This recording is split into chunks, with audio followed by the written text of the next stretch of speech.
Greetings, I'm Barrett and welcome to Meet Me at the Table. Today we're continuing our playthrough of Sword and Sorcery. We're moving into our second quest, but first we have to do the adventure board area. We're going to be moving into the whole new thing that is part of the Ancient Chronicles storyline. And that's called the Underreign. We're super excited to go into this. Colin is again going to be joining me for this playthrough. This is awesome. We're recording this together. This has been going to be so much fun. So here's the deal though. There is one thing we did in the last quest that we have to talk about, and that was the very first card we flipped over in the event deck said to gain shards equal to the number of heroes or something to that nature. So we got ourselves 3 shards, which then we used to power up our characters, which we're not really allowed to do because according to the errata that just came out on Ares Games website, it stated that in that first quest you did have to use those shards in order to resurrect your characters, though it didn't say it in the rules or anything about the storybook. And then later, even on Board Game Geek, it was confirmed that you didn't have to. And then we're actually going to go to the actual errata from Ares Games though, which says you do have to. That's a very important thing because that's some really cool free shards that you get to use to power up your characters right off the bat. So we've removed the power that Colin got from those shards, and we're going to continue on in this game. If you're excited to see if our characters can make it through the Underreign and then into Quest 2, then I need you to meet me at the table.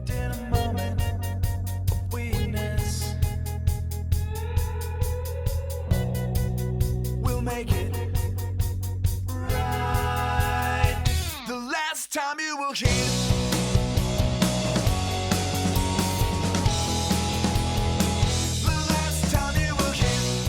Here's the map of Underreign. We're going to place our party token that we have right here. I've gone ahead and painted it up, really cool looking. We're going to put it right here on the God's Temple. We have began here. We were able to do our first quest. Now this is new to Sword and Sorcery. We're going to be traveling through this entire little area here, the Underreign. Now the way it works is the party always moves as a single entity, which is why they have that token. When the journey requires the party to act as a single entity, heroes must elect an active hero. Since Colin and I are playing together, we're going to talk about what we should do together, but if you ever weren't exactly sure of what to do, or if you both want to try something different, you would roll 3 red dice, and the electing player who rolls the most lightning bolts, actually the person who rolls the most lightning bolts becomes an elected player. So if there was a disagreement in the party, that's how you would resolve it. Heroes can exchange items and crowns and can access their stash at items at any time while on this map. During a journey, a passage of time is managed through the Time Reserve. The Time Reserve is a pool, empty in the beginning, but tracked throughout the entire campaign. The group can use to accumulate time to later spend on exploring. The Time Reserve can be modified by several factors during the game, including outcomes of quests and story paragraphs. Now, while we play through the Underreign, you're going to be following these paths based on these yellow arrows here, and you must follow it. You can't go backwards. Of course, there are points in the story that may make choices different than what is actually seen on this map. Of course, those are going to be hidden from us. They don't want us to know that you can be going to these places in the other way.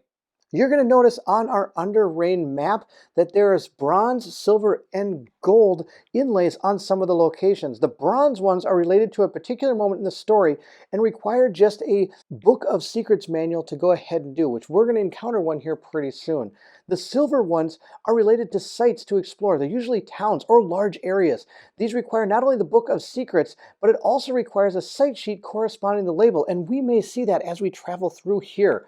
The gold is related to an adventure, and these require the storybook manual because those are where the quests are going to be. So like you can see this gold one right here, that was quest 1. So we're going to be traveling down here through the temple path following our arrow. We're going to follow it right to the temple pathway, and we're going to end up dealing with a specific moment in the story. After a grueling march on the abandoned temple's path, the party catch a glimmer of light that resolves into a village, possibly a dwarven hamlet, judging by the squat buildings and thick walls. As they resume the march toward the village, a hero notices an old abandoned crate half hidden among the rocks and cobwebs. So at this point, we have to make a story decision. But the good news is they're both neutral decisions, so it's not based on our alignment. We have to decide if we want to divert from the route to examine the crate. And if so, we're going to go to story moment point 3.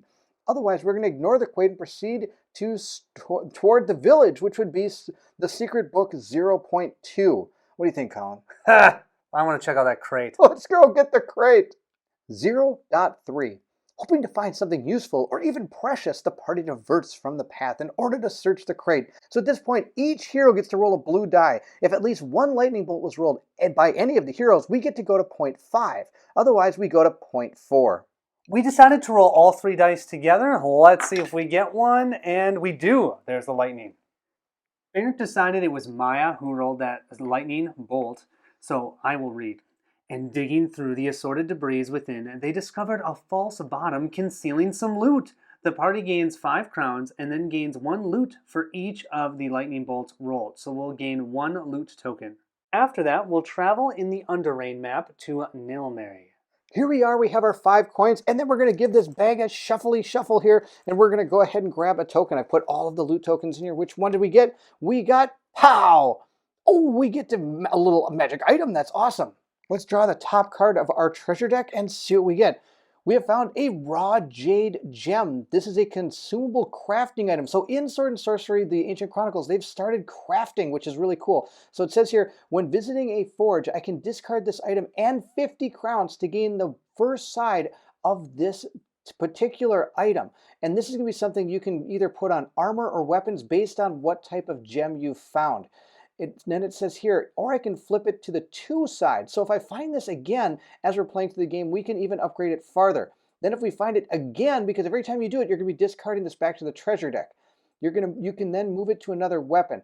Crafted Jade Item Quest card and its related tokens. So we're going to be able to get the quest card from this if we ever decide to go to a forge and spend the money. This is a pretty cool new feature. So here is what would happen if we actually take advantage of what it says here. So it's a permanent card now, and it says here, place this token on a weapon or craft it. Once crafted, it inflicts star poison 1. So we're going to grab that token from our token pool and place it on our weapon.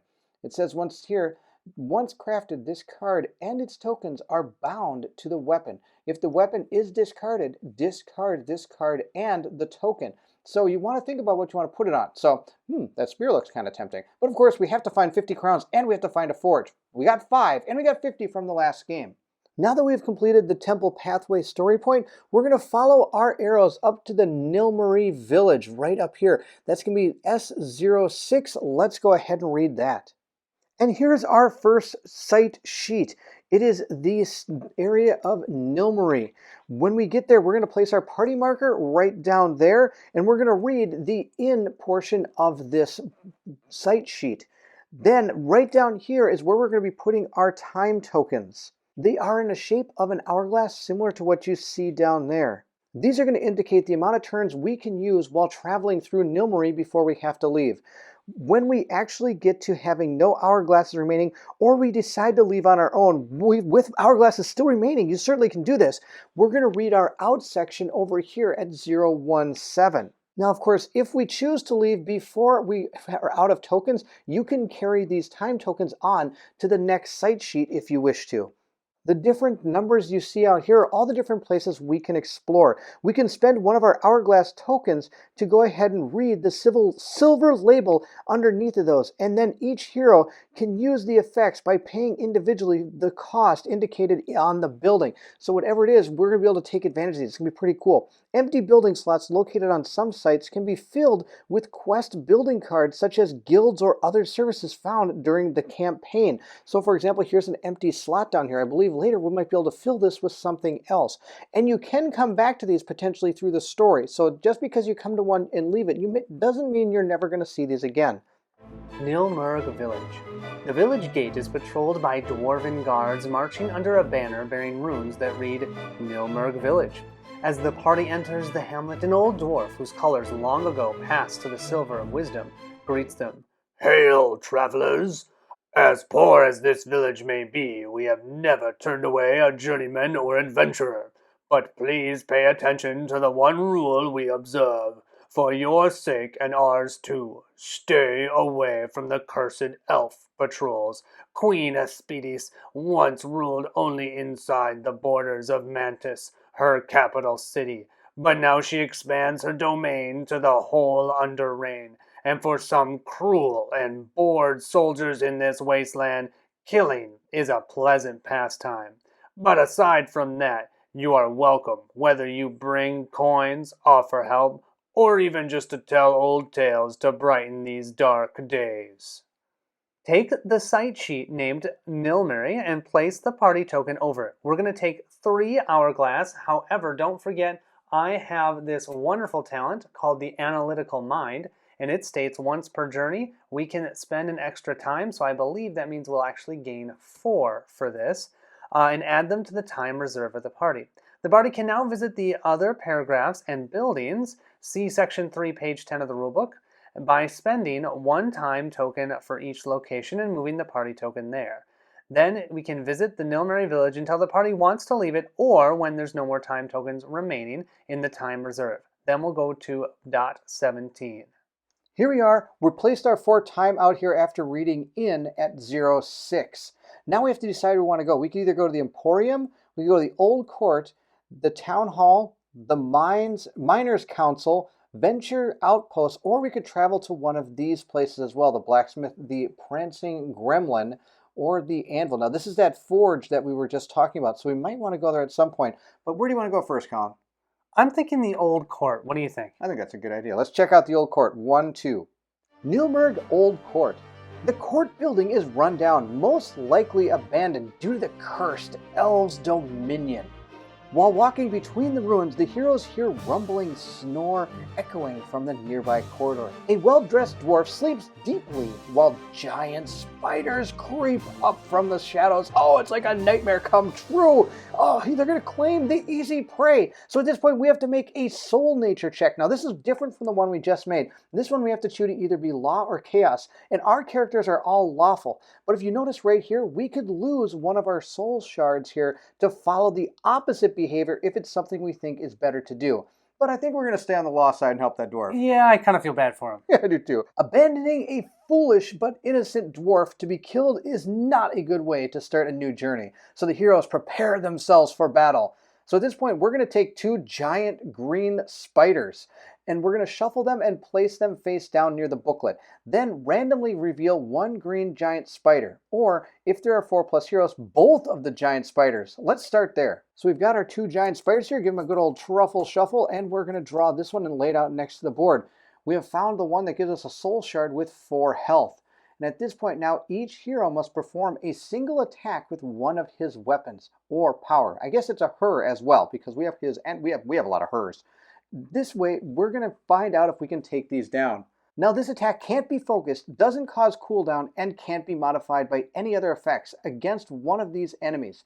AoE hits all the enemies, and we don't have any, we're only fighting one. Place the inflicted wounds over the enemy card, even in case of death. So let's go ahead and roll some dice. Maya will start using her power, rolling 1 red and 1 blue. She deals 1 damage, would KO, but I don't think that matters. Sigrid is going to try to take on this green spider as well. Let's see how many hits she gets. She got a total of 1 with 4 dice? Really? Jean is last to go. She needs to get 2 hits here to take out that spider. Let's see. We get 2 hits. Oh my gosh, just barely. Now we'll move on to our next bullet point here. It says, if at the end of all heroes' attacks there are still enemies alive, which there are not because this has 4 health, and we were able to do the 4 health with the 2 hits from Jean, and of course the 1 hit from both Sigrid and also Maya. Maya. I'm Maya in both games, man. That should be the easy one. It should be, but I can't even say it. All right, it says right here now, we're going to discard the enemy cards without gaining the rewards and go to 115. But we did kill them, so we're going to go to 16. The dwarf opens his eyes just in time to see the hero slay the horrible creature. After an initial scream of terror, the dwarf realizes he is in the presence of his saviors. I have no words to thank you. You saved my stupid life. Before I leave this horrible place, please take my belongings as proof of a way of gratitude. Anyway, you are natural-born hunters. You should visit the Miners' Council. I'm pretty sure you will find fortune and glory. Discard the 2 enemy cards, gain the rewards of the killed ones. Well, we only killed 1, so we're just going to take the things from the 1, which was a soul shard, so we're up to our 3rd soul shard. The party is also going to gain 2 more loot tokens, And then the old paragraphs cannot be resolved anymore during this entire campaign. So we can't go to the old court ever again. Oh, that's a bummer. I want to do it again, fight those spiders. Let's reach into our bag of treasure again and pull a couple out and see what we find. We have found a treasure in a trap. Oh, wow, what do you know? It's like super good, super bad. We're going to draw our trap and see what happens to our characters. It says right here, no effect. Whoa, what a perfect trap to draw, Colin. Let's grab our treasure card. We have got, what's this? A pouch of crowns. And we're going to roll a bunch of dice and gain a bunch of gold. We're going to roll 3 red and 3 blue dice for this. Every hit is going to gain us 10 crowns. This kind of makes sense. You know, he had a trap and it totally didn't go off. That's why he was sleeping. And now we're taking his money. We have a total of 1, 2, 3, 4, 5, 6, 7. We just gained 70 crowns. Yeah, Baron, that is how you roll. That is how you roll. We're going to take our 70 bucks and Colin's going to decide where to go next. Yeah, and you know, it was so nice of him to give us that money. What we're going to do for our second time, we're going to go to that Miners' Council. He suggested it, so let's do it. That's .13. The Miners' Council building is one of the most important in the village, a clear symbol of how the settlement depends on metals and gems to survive. The huge wooden door bears the crest of the council, 2 crossed pickaxes over runes proclaiming, Miners' Council, nothing more precious than earth. The massive doors open when the party knocks, and a stout dwarf with a flowing white beard gazes upon the heroes while handing them a scroll. Boy, there's no need to talk. Your appearances speak for what you seek. Take this, and if you find success, we shall meet again. Until then, I hope not to see you again. The dwarf slams the door and the party can only read the scroll. You have doubtless heard that horrible beasts infest one of our mines. We have grown weary of reclaiming the corpses of incompetent adventurers. Prove yourselves by going into the wild and killing a few monsters. Bring back their corpses as proof and the job will be yours. Otherwise, leave and trouble us no further. Wow, that's real nice.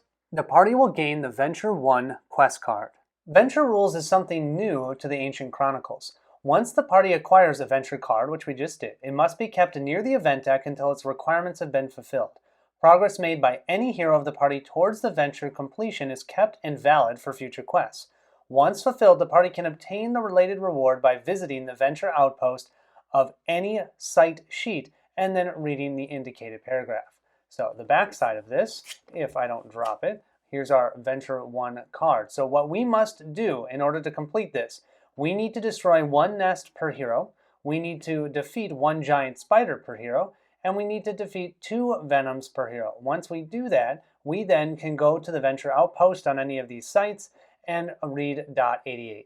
We're going to spend our next time token and we're going to head up to the town hall. That leaves us with 1 time token left. After we're done with this, we could use this time token. There is an option that if you decide to leave early, you get to carry these over to another site. But we're probably not going to do that, spoiler alert. We're going to go to town hall. The dwarves quickly usher the heroes further inside this sturdy building. The solid hall brims with scattered scrolls and sheets that take flight as the sovereign, a dwarf wearing billowing robes spun from gold, silver, and other precious metal, marches through them, followed by 2 young assistants who try vainly to collect everything. The regal dwarf greets the party with more than a hint of uncertainty on his countenance. Welcome! My name is Ordona, the humble mayor of this mining village. Adventurers like you are not common around here. This is why I chose to meet you. I want to be sure you will not raise problems with the cursed elves, as we are no longer able to oppose them, and I would like to avoid retribution against my kin. I will gladly answer any questions you may have, but keep it brief, as I have much work to do. Administration with scarce resource is the staff of Skald Songs. Trust me! We're able to ask 2 of the following questions. We could learn about the village history, about the abandoned gods temple, or we could ask for work as a sellsword. Now, of course, if you've already asked 2 questions, or you don't want to ask any more questions, I can just go back to the site sheet. Oh, I don't know, there's 3 of them. You want to learn about the gods temple, Colin? Heck yeah. All right, let's do it. 09. The question clearly surprises the dwarf. Not my business, of course, but how long have you been away from the Underreign? By order of the queen, the faith of the ancient gods has been banished, and their temples razed. Whomever was caught in the act of faith toward the three is flogged, sometimes to death.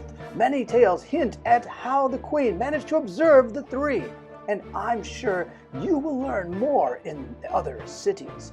I can only tell you that the true faith yet survives, and many well-hidden altars, catacombs, and shrines still stand in the Underreign, where Aranis, Enormous, and Mir find worship. Our second question is, maybe we can get some work as a sellsword. Oh, Draenowell the dwarf, Governor replies in a whisper, "Should you have the power and the coins, I would hire you to chase those cursed elves away from my land. But alas, aside from that, I have no need for mercenaries. You could, however, ask the Miners' Council. I have heard tell of a monster infesting their mines." We've already done that, dude. With our last time token, we're going to remove it and move over to the forge so that we can take advantage of the gem. So we're going to pay our 50 bucks and be able to gain our first crystal here. I'm going to put this crystal token on my spear, so it becomes a spear that has star poison 1. So it's got a whole ton of stuff that it can do. This is what the token looks like. It's a small little thing. That looks like something I could lose pretty easily. We'll put it right over on our spear, and that's going to be it for her. We're also going to decide to use this mace. We're going to forge it. Now, in the last video, we actually had a forged weapon out there already by accident, but we didn't actually use it, so it didn't matter. The forged weapons are always better than the stash weapons, but they only work for one adventure, one quest, and then you're going to flip it back to its other side. That's going to cost us a total of 100, leaving us with only 25 left. I'm sure glad we found that dwarf that was sleeping. Captain Moneybags. The party leaves the village through the northern gate, heading, by the god's will, towards the far city of Mantis. It would seem clear that their fate is intertwined with the queen and her capital. Travel in the Underreign map to the underground caves, Quest 2. Act 1, Quest 2, A Starless Sky. Here's the introduction. As the heroes leave the stony hearse of the Nilmery behind, a maze of galleries stretches in all directions, though these subterranean lands as wild and cruel as the savage predators that prowl every tunnel and crevice.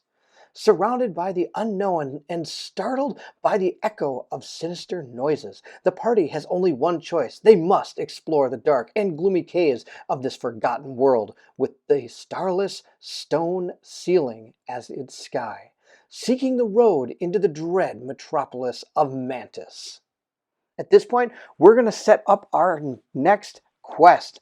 First, we're going to get our enemy deck, and again, we're going to be seeing our 2 green spiders.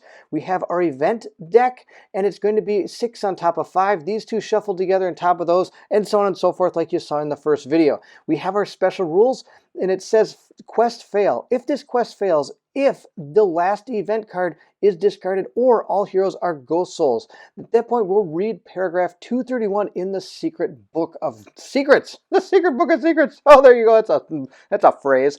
We also have our standalone quest values down here. They're kind of off screen. It's not that important. We're not playing that. We're playing this as a campaign. Here it tells us everything we're going to need for this adventure. It tells us what map tiles we're originally going to need, which are 13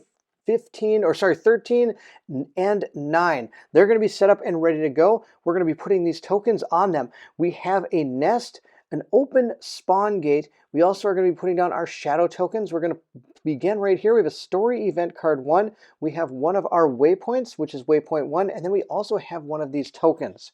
I do want to say that this spawn gate is the lightning one, but we're going to use this one. I didn't get a chance to paint this up yet, so we're just going to use this. If it does actually matter based on what's going to spawn out of these, just remember that this is actually a lightning bolt spawn gate. But if at any point we do have to put multiples out there, then we're going to start using those. We have our map all set up along with our trays. We have 1 soul shard there. Our event deck is fully built. We have our story event, our waypoint, and we also have our difficult overlay. And this basically, it's going to deal with our movement. Hero movement into or through this area costs 2 movement points instead of 1. Now this is ignored by enemies. Enemies can freely move through it. We're supposed to be placing down this spawn gate, but like I said, I'm going to place this one down because it looks cooler. Way cooler, actually. We're going to put it right there. We also have to put down one of these nests. And we're going to go ahead and take a look at what these nests do right now. Oh wait, no. First we're going to place these down. These are one of our different shadow tokens. There's 3 of them that we're going to be putting down. One's a quest quest enemy, one's a champion, and one is just an enemy. We don't know which one is which. We're going to mix these all up. We're going to place it right here, and as soon as we have line of sight to that, we are going to take it on. Of course, our line of sight is probably going to come from right here because there's only one way to go. We are going to save these 2 other points and keep them hidden because we're going to be needing them as we go forward into this quest. We're going to start with our battle phase, and in the first round, you do skip the time phase. The battle phase is going to start with Sigrid. Sigrid is going to move, and she has to move 2 movement in order to get into this square. So 1, 2, and at this point, I now have line of sight to this token. So we're going to flip it over, see what it is. Hopefully it's not something terrible. It is just a regular enemy. So we're going to draw one of our enemy cards over here and see what we have found. Spoiler alert, I bet it's a green spider. Oh, it's a green spider! And this is going to be the one that gives us a soul shard. That's going to be awesome. I'm going to place that down right there. I'm going to grab our miniature and put it on the board right here. And I'm going to stop my move activity at this point because then I could go ahead and make a fight activity if I want to. We gain 1 hit automatically from being at range 1. I'm also going to focus to gain another one. So we already have 2. And I get to roll 2 red dice and 2 blue dice. Let's get this spider. Hi-ya! I got 3 hits and a star. I mean lightning bolt, but that's okay. He didn't have any armor. Don't have to worry about that. We did our more than 4 hits. Our spider is dead, and we gain a soul shard. Our monster is toast. We gain a soul shard and go to 4. Oh, that's going to be awesome. We'll remove this from the board and discard it. And that's the end of Sigrid's turn. We're now going to move into the enemy turn. There aren't any enemies on the board, but where is this nest? So let's take a look at that. Our nest is technically a minion, and it has first occult threat. This minion only counts as an enemy for the purpose of being targeted, attacking and defending. Each figure acts independently. There's a breeding power as well at the beginning of each enemy turn, and when triggered, roll a single red die per nest. For each hit, spawn 1 venom, if available, in the area of the related nest. It also has chitinous structure, ignore all body conditions except fire. Cannot move, but can be moved by the effect of bash or other powers. It is fragile. If this minion suffers 4 or more hit points from a single attack, and when it dies, it uses acid vapors, which is its power. And it says here, acid vapors, all characters in this area are attacked by 2 successes and 2 blue dice. And if you get a lightning bolt, it's going to cause break, and if you get a star, it's going to cause poison equal to the act number, which is 1 right now. It also has defense equal to the act, which is 1. Let's roll our red die just right here and see what we got. We got a gremlin, so nothing's going to spawn. That's amazing. Jean will be next to go, and that nest has got to go, don't you think? So what we're going to do, Jean's going to use her first action, her action activity, to dash. That means she can move 4 spaces. So she'll move 1, 2, 3, 4, getting right into here. She is then going to use that mace and attack that nest. We have 1 automatic hit, but remember, the nest has 1 armor, so those will cancel each other out. We hit it for a total of 1, and then we do have a star, a lightning bolt. It says reroll any hit dice. From what we understand, that means I can reroll any of the dice that I have here. I'm going to definitely keep that 1 hit, reroll all 3 of these. That does mean, though, I've activated this, so I cannot activate it again. Let's reroll our dice here. We got a total of 3 hits, which is perfect. I didn't want to deal 4 damage to it because the thing would have attacked us back, and we didn't. We dealt 1, 2, 3 damage. We've got our 3 damage here. We only need to deal 3 more to take it out. That is going to end Jean's turn. We'll roll that red die again. And oh, you know what? I got 2 hits because I'm just great at rolling these dice. That means 2 venoms are going to spawn. Those venoms stink. We have our chest hugger here. Essentially what they're going to do, we're going to place both of them out on the board, and then at the end of the enemy turn, which will happen now, they're each going to try and go towards the closest hero and jump onto their board. You can spend a combat activity to defeat them, but if you don't, at the end of each event phase, heroes will suffer poison 1 for each venom on their hero sheet. Ugh. So what this means, we'll have 2 of them spawn here by the nest. This one will go ahead and attach to Jean, and this one will move 1, 2. Remember, enemies ignore the difficult terrain, so he's gonna move into here and attach to Sigrid. That's awesome, Colin. Well, you know, I'm really good at rolling dice. Maya doesn't like what she sees. She sees 2 venoms on her friends, so she's going to spend her 2 movement to move into this space. She's then going to use her combat activity. Now get this, she doesn't have any weapons, but she can use that combat activity simply to pick that venom up and chuck it on the ground and step on it. So that's what she does. Then we're going to use our action to attack this nest. And what we can also do is spend our other action to focus the attack. So here's the deal. We're pretty sure that with this minion, we can dominate this, which since you can see here, its presence is actually 0. When Jean attacked it, she should have had 1 auto success from dominating the area. That would mean she dealt the nest 4 damage. But since she did that, she's going to get attacked by that acid vapor. Ugh. So we have 2 auto hits, and then we'll roll 2 blue dice. If we get a lightning bolt, it's going to break some of her armor, and if we get a star, she's going to get poisoned. Let's roll up those 2 blue dice. Okay, we did get a star. That means she will have poison 1, but thank goodness we do not have to worry about the break for our armor. Now we have 1 armor, so we're going to negate this one. Then we can roll up to 2 blue dice, and that's perfect because we have 2 damage coming in. So let's grab our 2 blue dice and see what we can do. Come on, we blocked both hits. Beautiful, so we did take poison, but we have no damage. Now we can move back to Maya's attack. So Maya is attacking into an area that we have domination. So we have 1 auto success for that. We focused, so we get another auto success for that. So we have 2 total.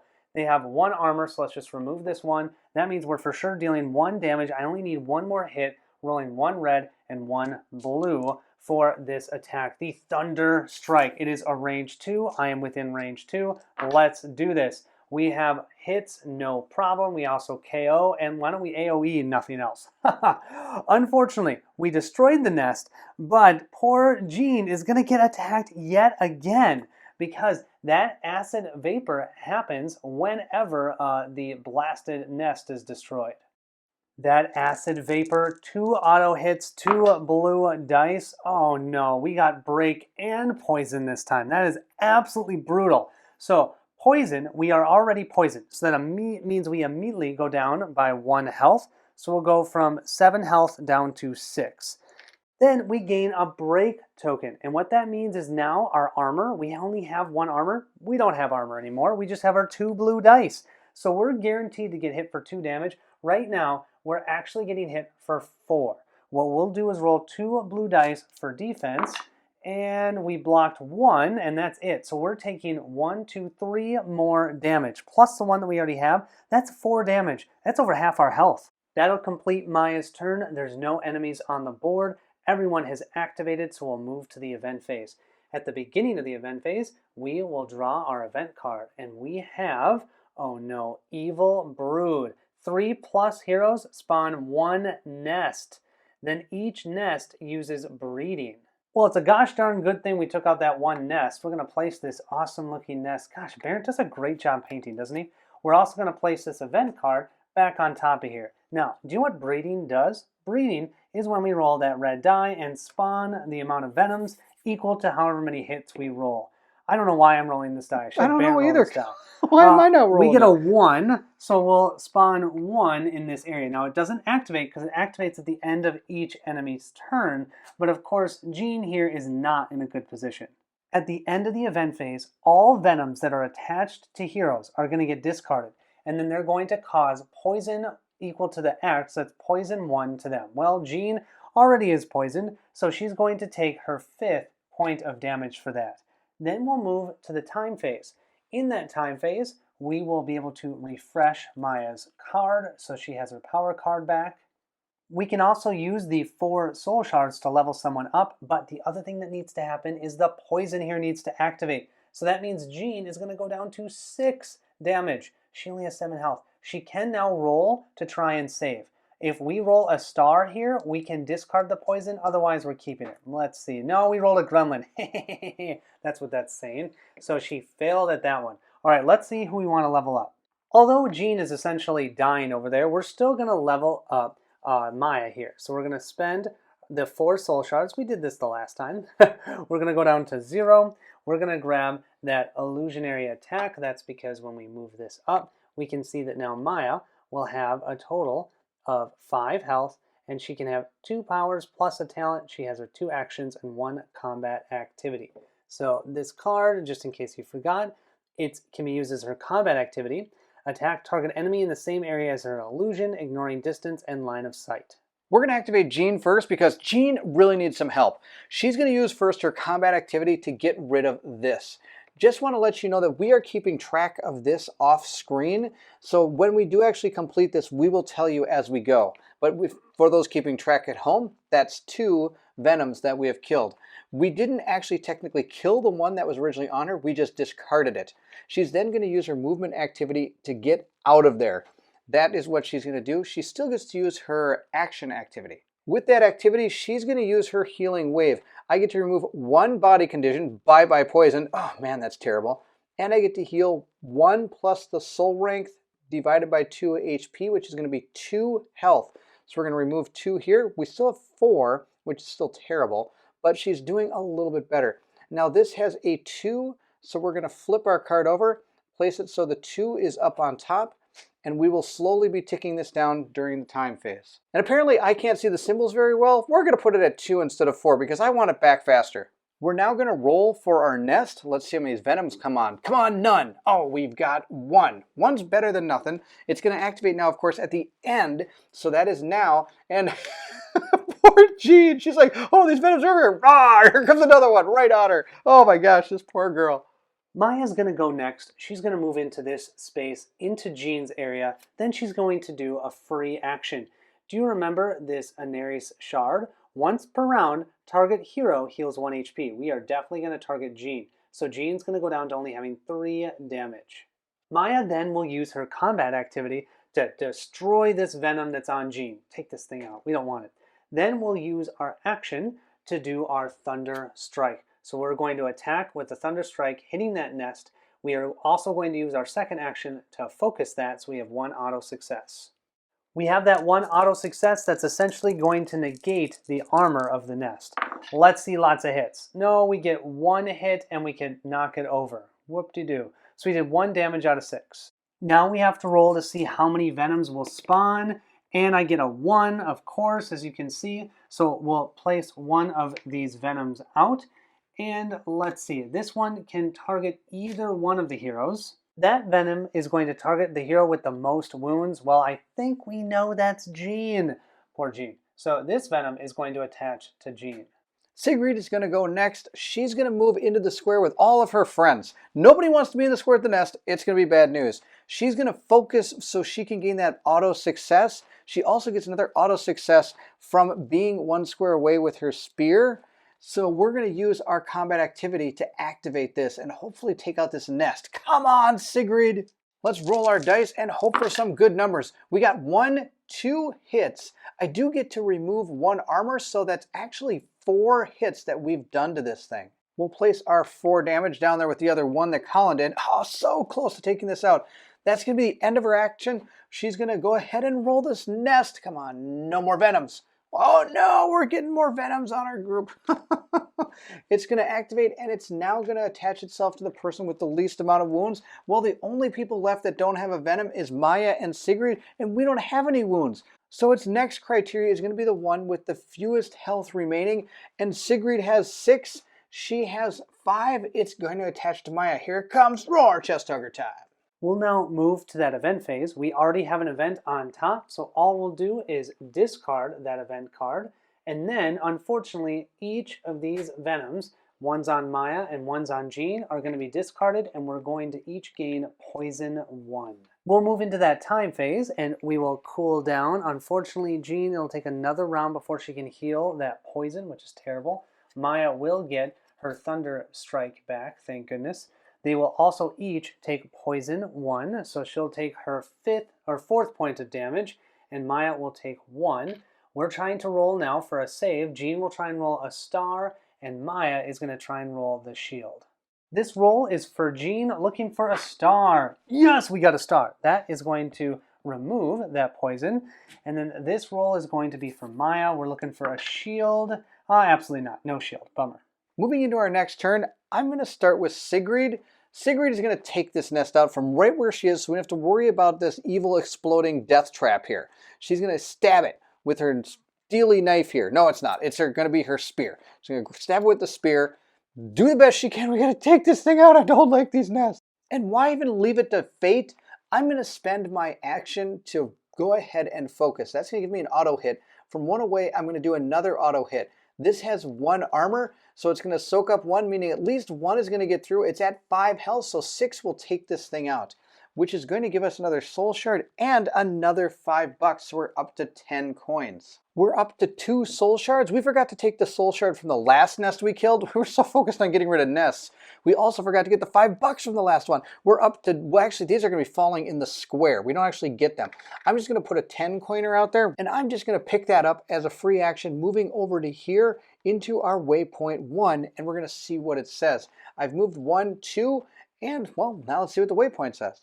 Several caves lead to dead ends, but in the distance, the echo of running water resounds among the rocks, a harbinger of hope for the party.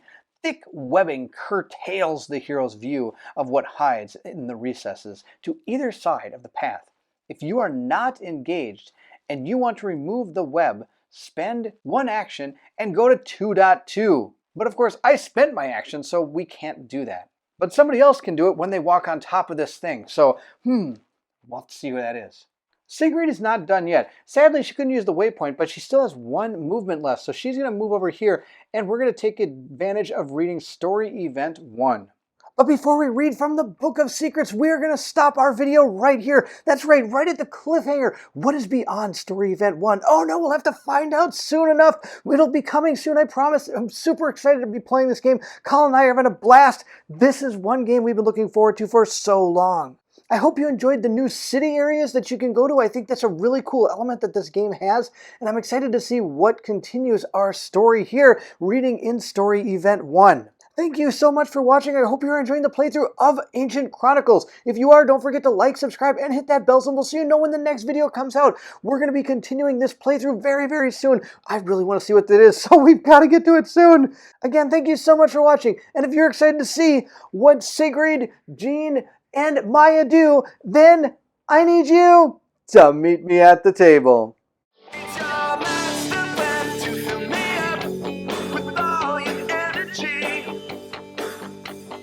It's your master plan to set me up against your enemies. Bananas. Okay, I'm ready. Okay, 2 things. Razzed is raised, which is hilarious. But you gotta keep, because you're like, it's razzed. And then you called this one enormous. I have no idea. It's just enormous, but Enormous. it's just funny because enormous. It probably is an enormous. It probably is pretty big. So you might have to make a note, be like, it must be an enormous. enormous. But that was really good, dude. Hey, That was like really that. good. Let's go back here and now play something else. What are you worried about now? You should be like, I don't want to talk anymore as the dwarf, so we're just going to be done. That dwarf's up to no good. Yeah. You didn't come help us. We can't even say the dwarf's name, so we're not going to do that. I'm going to focus to gain 1 combat hit. What am I talking about? Good thing you put it up with the 4 on top then.